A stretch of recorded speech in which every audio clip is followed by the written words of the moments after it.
The footage is shaky, shot through a cracked tablet screen. On the display, a column of armored vehicles picks its way along a rutted track between two ridgelines east of Chasiv Yar. The lead vehicle is a BMP-1, recognizable by its low, flat turret and the stubby 73mm smoothbore gun that was already considered underpowered when the Berlin Wall still stood. Behind it, 4 more BMP-1s, then a gap, then 3 more. A Ukrainian FPV operator exhales slowly. His thumb rests on the trigger. He is waiting for the lead vehicle to cross a chalk-white culvert that marks the edge of the kill zone. The BMP-1 crosses the culvert. He fires. What happened next? Over 33 separate confirmed engagements along a single axis of advance tells the story of how Ukraine dismantled Russia's mechanized assault capability on one of the most contested ridgelines of the entire war. Not with a single dramatic strike, not with one decisive battle, but with a layered, methodical, grinding ambush system that the Russian command apparently never found a reliable answer to. Over the next 34 minutes, we are going to walk through exactly how that system worked. We will examine the terrain, the weapons, the doctrine, and the open-source evidence confirming 33 BMP-1s destroyed or disabled in the Chasiv Yar approaches. We will look at why Russia kept sending these vehicles forward even after the pattern was unmistakable. And we will ask the question at the center of this investigation. Was this a failure of tactics, a failure of logistics, or something deeper?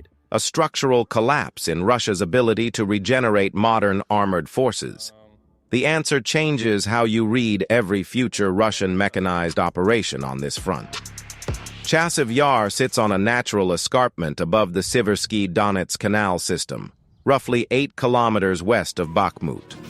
If you have watched any coverage of the Eastern Front since mid-2023, you have seen its name on maps. The city itself, or what remains of it, occupies a series of elevated blocks overlooking a patchwork of industrial ruins, tree lines, and drainage channels. The approaches from the east are channeled by those drainage features into a narrow set of corridors. Armored vehicles cannot simply spread out. They must follow the roads and hardened tracks that cut through the soft ground. Military planners call this canalized terrain. For an attacker, it is a liability. For a defender with anti-tank weapons and observation, it is a gift. Ukrainian forces defending those approaches had been fighting in and around Bakhmut since the summer of 2022. By the time Russian pressure shifted toward Chasiv Yar in earnest in late 2023 and into 2024, the defenders had developed a granular understanding of every track, every culvert, every tree line that an armored column would have to use. That institutional knowledge, accumulated at terrible cost, became the foundation of the ambush architecture we are going to examine. Russia held Bakhmut proper by mid-2023. The logic of the advance demanded pushing west toward Chasiv Yar. The terrain demanded armor. The supply logic, and this is where the story becomes genuinely troubling for Russian planners, increasingly demanded using whatever armor was available, not necessarily whatever armor was best suited to the task. Here is the core tactical comparison that determined outcomes in this sector. Russia was committing BMP-1 infantry fighting vehicles, a platform designed in the late 1950s, entering Soviet service in 1966, with steel armor rated to stop small arms and artillery fragments at best, and a main armament whose shaped charge round struggles against modern reactive armor. Ukraine's defenders were equipped with NLAWs, the next-generation light anti-tank weapon, a Swedish-British disposable fire-and-forget system with a top-attack warhead specifically designed to defeat vehicles with thin overhead armor. The BMP-1's roof armor is measured in single-digit millimeters. The NLAW's warhead does not need to penetrate. It detonates above the vehicle and drives a jet of molten copper downward through the thinnest part of the hull. Russia had a 1960s solution. Ukraine had a 2010s weapon built to destroy exactly that solution. That mismatch is not incidental to this story. It is the story. Let us establish what open-source intelligence actually shows about the Chasiv Yar approaches in the relevant period.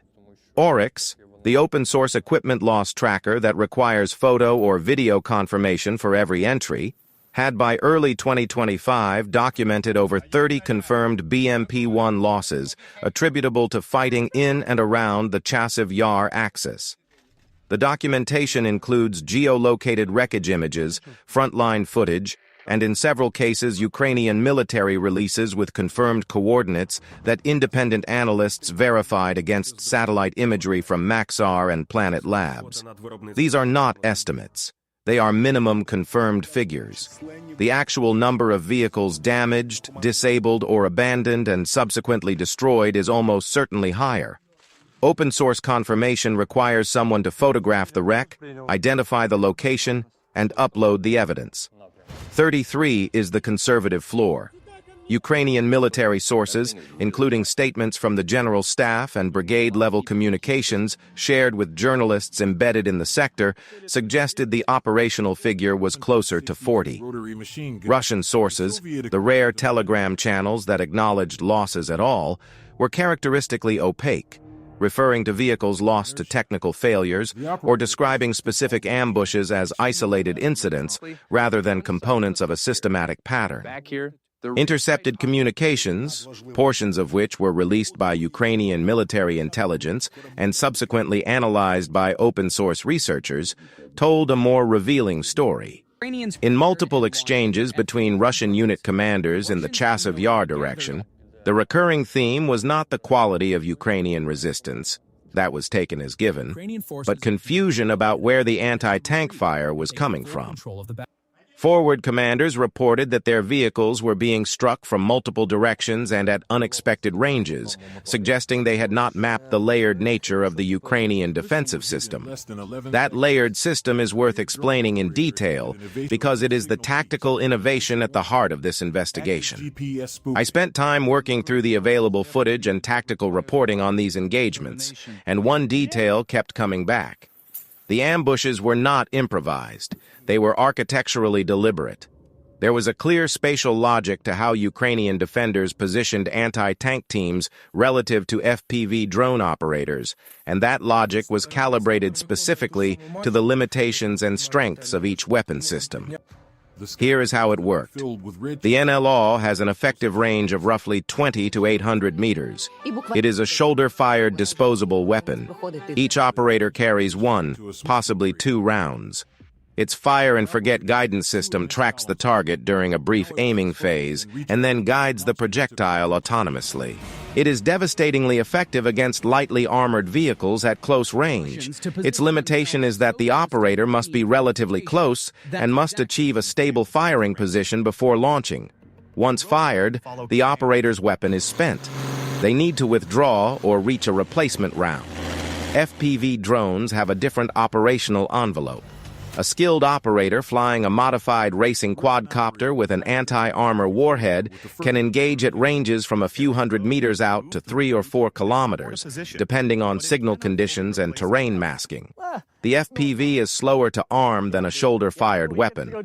The operator must identify the target, assess the approach angle, and fly the drone accurately to a small target moving at vehicle speed. But it can be used from deep cover. It does not require the operator to expose themselves to direct fire, and a single operator with multiple drones can engage sequentially. The Ukrainian system combined these strengths by separating the two weapon types in depth. NLAW teams were positioned in forward hide sites, often in rubble or prepared fighting positions within the natural canalization corridors. Their job was the lead vehicle, the point of the column. A single confirmed kill of the lead vehicle stops the column. Stopped vehicles are stationary targets. Stationary targets are what FPV operators are waiting for. FPV teams were positioned further back, in cellars, in fortified buildings, in concealed positions behind the forward line. Their job was the stopped column, the vehicles that halted when the lead BMP-1 brewed up, the vehicles that attempted to reverse, the recovery vehicles that came forward to pull out disabled machines. Multiple drone operators sometimes worked a single engagement from different angles, passing targeting information through encrypted radio channels. The kill zone was not a line, but a depth. A Russian column entering the approach corridor encountered anti-tank fire at close range from the front, then found itself under FPV attack from multiple vectors before it could reverse or disperse.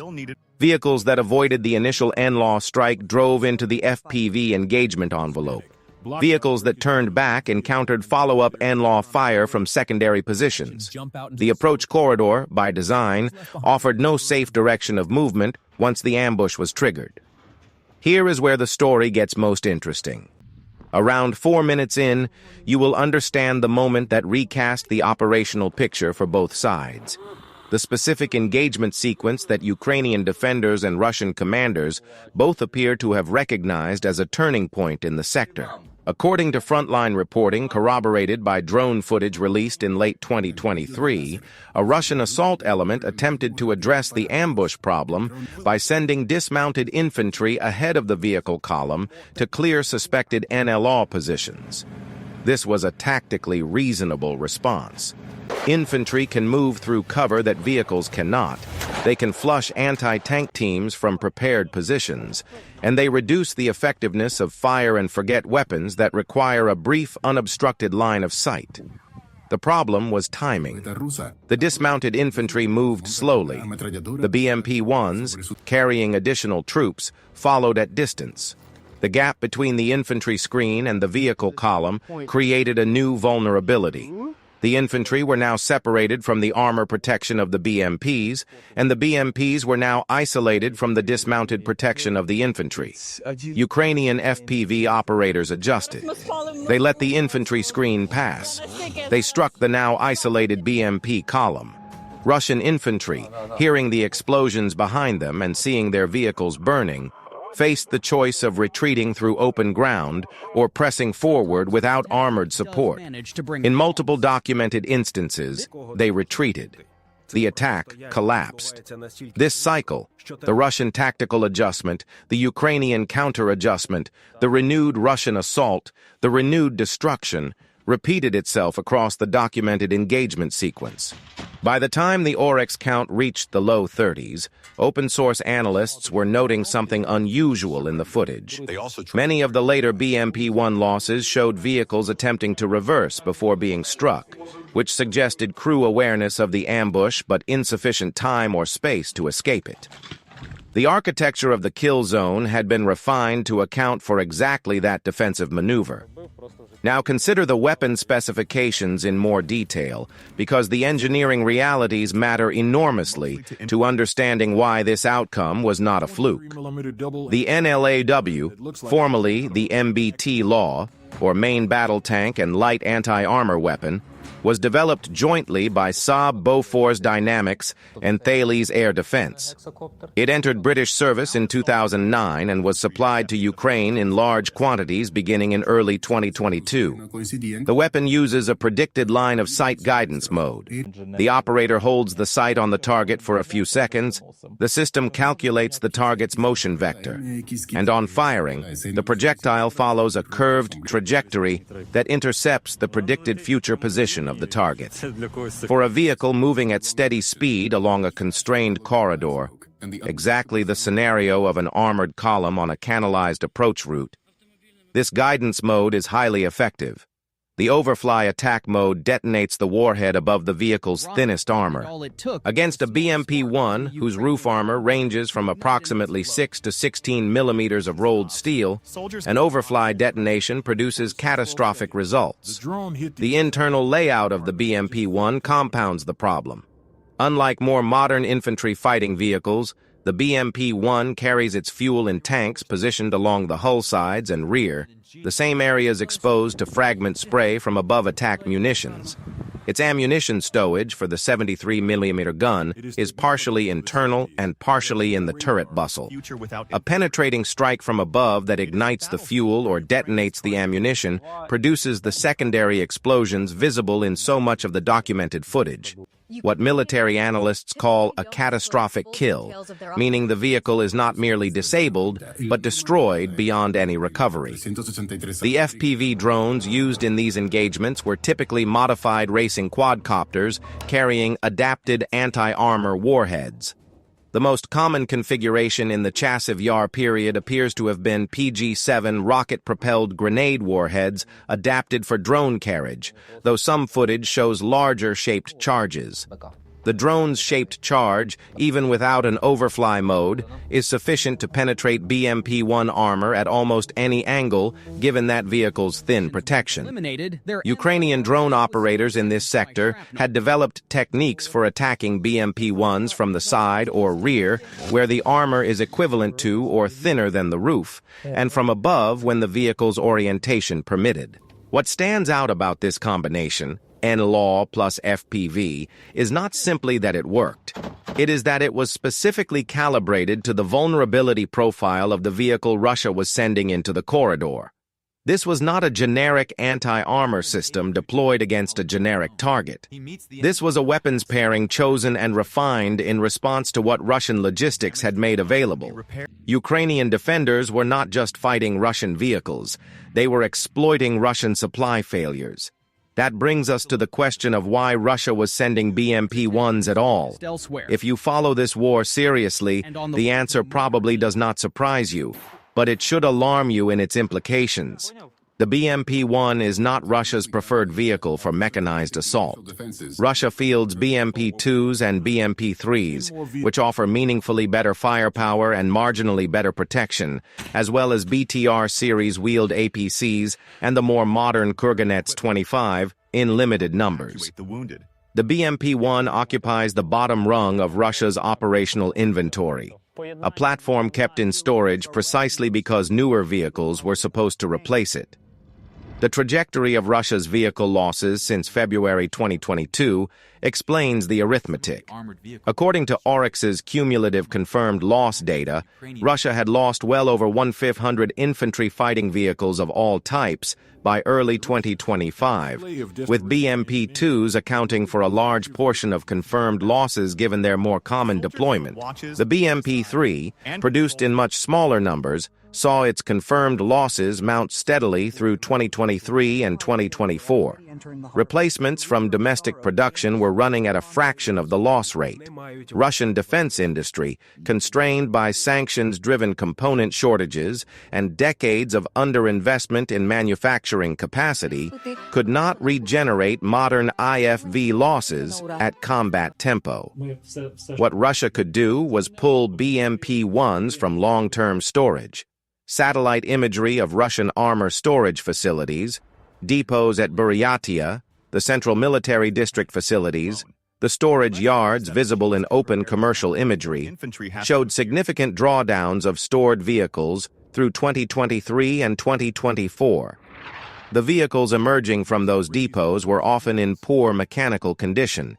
Intercepts suggested Russian maintenance units were struggling to make stored BMP-1s combat-ready, with some vehicles reaching the front with unresolved mechanical deficiencies. Ukrainian troops who recovered abandoned BMP-1s in this sector reported finding vehicles with worn tracks, faulty gun elevation systems, and in at least one case, field-repaired suspension components using non-standard fasteners. Russia was not choosing to commit BMP-1s to the Chasiv Yar approaches because they were tactically appropriate. Russia was committing BMP-1s because the supply of tactically appropriate vehicles had been substantially depleted. Here is the take that will probably generate debate. The 33 BMP-1 losses at Chasiv Yar are not primarily a story about Ukrainian tactical excellence. They are primarily a story about what happens when a military built around industrial-era mass production runs out of the modern equipment that mass production was supposed to generate. Ukrainian tactics were excellent, but they were excellent against a target that Russian logistics had made vulnerable. The same tactics against a column of well-crewed BMP-3s with modern defensive systems would have faced a significantly harder problem. The question is not whether Ukraine's layered ambush worked brilliantly. It did. The question is whether it could have worked this efficiently against a fully modernized force. Probably not. That matters for how we evaluate the strategic significance of these losses. Put yourself in the position of a Russian brigade commander in this sector in late 2023. Your task is to push through to Chasiv Yar. Your available armor includes a mix of BMP-2s, BMP-1s pulled from storage, and some wheeled BTRs. You have received intelligence, or you should have, that the approaches are defended by NLAW teams and FPV operators using a coordinated depth ambush system. Your infantry has attempted to suppress the forward positions and failed. Your armor has taken losses in every major push. What do? The documented pattern suggests Russian commanders tried several approaches. They increased the density of artillery preparation before each assault. But Ukrainian defenders had developed the ability to move NLAW teams rapidly between positions, emerging after artillery lifted. They attempted combined arms coordination with helicopter support, but the Chasiv Yar sector's proximity to Ukrainian air defense assets made sustained helicopter presence costly. They tried night assaults, and some footage does show BMP-1s with thermal imaging equipment, a modification added to some stored vehicles before deployment. Night assaults reduced the effectiveness of visual acquisition FPV operations, but did not eliminate them, as Ukrainian operators increasingly used drones with thermal cameras of their own. What Russian commanders apparently did not do, and this is the critical gap, was find a way to reduce the physical vulnerability of the vehicles they were sending forward. Reactive armor kits, cage armor, electronic countermeasures against FPV guidance signals. These existed in Russian inventory in varying quantities and had been applied to other vehicle types in other sectors. The BMP-1s arriving at Chasiv Yar from storage depots came largely unmodified.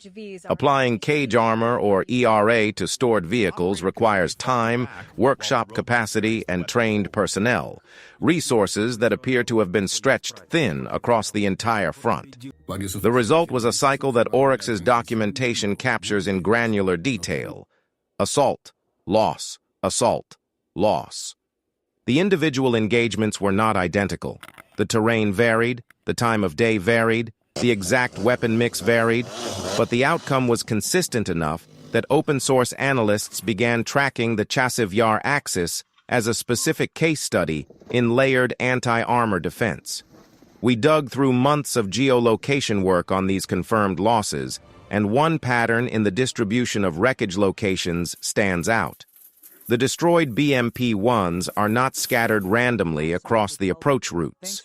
They cluster at specific choke points, the culverts, the narrowings between drainage channels, the first buildings on the edge of the urban zone.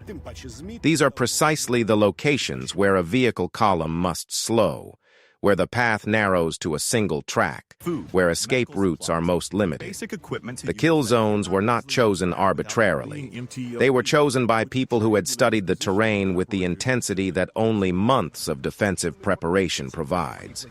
Ukrainian defenders in this sector included elements from multiple brigades that had rotated through the Bakhmut-Chasiv Yar axis over the preceding year. That rotation, which Ukrainian planners used to manage the psychological and physical toll of frontline service, had an unintended tactical benefit. Each incoming unit received a detailed handover of terrain knowledge, prepared positions, and lessons learned from the previous rotation. The ambush architecture that produced the confirmed losses was not rebuilt from scratch each time a new unit arrived. It was inherited, refined, and deepened.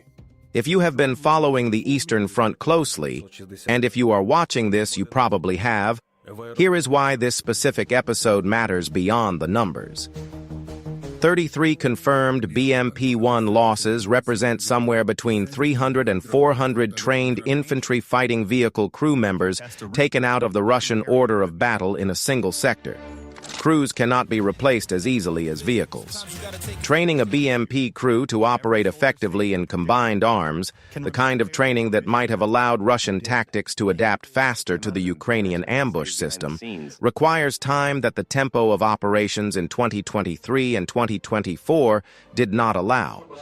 Russian forces were consuming their trained manpower at the same time they were consuming their equipment, and the personnel pipeline was under equivalent stress. The strategic ripple from this axis was visible in the operational tempo data. The pace of Russian assault attempts in the Chasiv Yar sector showed clear patterns of reduction after significant vehicle loss events, followed by renewed attempts after resupply or reinforcement. These pauses, visible in ISW daily assessments and corroborated by Ukrainian General Staff reporting, were not strategic withdrawals. They were forced operational pauses to reconstitute, and during those pauses, Ukrainian defenders used the time to improve positions, bring forward additional NLAW stocks, and expand the FPV infrastructure. One intercepted communication released by Ukrainian military intelligence and verified by open-source analysts in early 2024 captured a Russian unit commander reporting to his superior that his company had taken vehicle losses in 3 consecutive assault attempts and that he did not have sufficient armor remaining to attempt a 4th without reinforcement. His superior's response, as translated by Ukrainian analysts, was essentially an instruction to continue with what he had. The commander's reply contains a phrase that, even in translation, carries the specific exhaustion of a man watching his unit be attrited into ineffectiveness. He listed the vehicles he had remaining and noted, without editorializing, that none of them were capable of reaching their objective through the current defensive system. That exchange, whatever its precise authenticity in the full intelligence chain, is consistent with the material reality documented in the wreckage footage. The Russian command was not ignoring the losses. It was aware of them. It continued the assaults because stopping meant yielding ground and accepting the strategic stall of the Chasiv Yar axis. The calculus was not tactical. It was operational. Keep pressure on, absorb losses, wait for Ukrainian forces to exhaust their ammunition, or rotate poorly. The problem with that calculus, as the Oryx numbers show, is that Ukrainian anti-armor ammunition did not exhaust. The NLAW supply, reinforced by Western deliveries throughout 2023 and into 2024, remained sufficient. FPV drone production, partly through domestic Ukrainian manufacturing, partly through volunteer procurement networks, and partly through direct battlefield adaptation, accelerated rather than declined. The Russian assumption that Ukrainian defensive depth would degrade under sustained pressure did not hold in this sector. Here is something that still does not sit right when you examine the full sequence. The BMP-1 losses at Chasiv Yar were not a surprise to anyone with access to even basic open-source analysis of the terrain and the weapon systems involved. The vulnerability was legible from the satellite imagery. The NLAW plus FPV combination had been documented in other sectors before these specific engagements. Russian military blogs, some of which are read and sometimes quoted by Russian military professionals, were discussing the FPV threat to lightly armored vehicles in detail throughout this period. The knowledge that BMP-1s in canalized terrain against NLAW-equipped defenders would suffer catastrophic losses was available. That it continued anyway points to a command culture problem that transcends any individual tactical failure. The pressure to maintain offensive momentum on the Chasiv Yar axis, pressure that originated at the operational level, which in turn reflected the strategic imperative to show continued advance in the Donbass, overrode the tactical judgment that said these vehicles could not survive these approaches without modifications that were not available. Will Russia repeat this pattern elsewhere? Comment your assessment below. The evidence cuts both ways, and this channel reads every response. By the time open-source documentation of BMP-1 losses in this sector reached the figures we have been discussing, the tactical significance of Chasiv Yar had extended beyond the local fight. Analysts tracking Russian vehicle availability were noting that the continued commitment of BMP-1s from storage reserves was drawing down a pool with no clear replacement mechanism. Russia's industrial capacity to produce new IFVs was running at a rate that could not compensate for frontline losses, let alone reconstitute storage reserves. The BMP-1s at Chasiv Yar were not just a local logistics problem. They were a symptom of a broader attrition dynamic. Consider a historical parallel that changes how you think about the modern problem. In the Gulf War of 1991, coalition forces systematically destroyed Iraq's Soviet-supplied armor, including large quantities of BMP-1s, using a combination of air power, anti-armor missiles, and coordinated combined arms. The lesson professional military establishments drew from that conflict was the criticality of modern fire control, night fighting capability, and layered defensive systems on armored vehicles. Russia, as the inheritor of Soviet doctrine, understood that lesson intellectually. The modernization program that produced the BMP-3, the T-90 series, and eventually the T-14 Armata was an attempt to operationalize it. What the Chasiv Yar engagements reveal is the gap between the program of record and the operational reality, between what Russian forces were supposed to have and what they actually had available to commit when the losses mounted. History does not repeat with precision, but the pattern of an overextended military consuming its obsolete reserve inventory in frontal assaults against a technically sophisticated defense is not without precedent. The doctrine implications for Ukraine's partners are significant. The NLAW FPV layered system was not a classified innovation.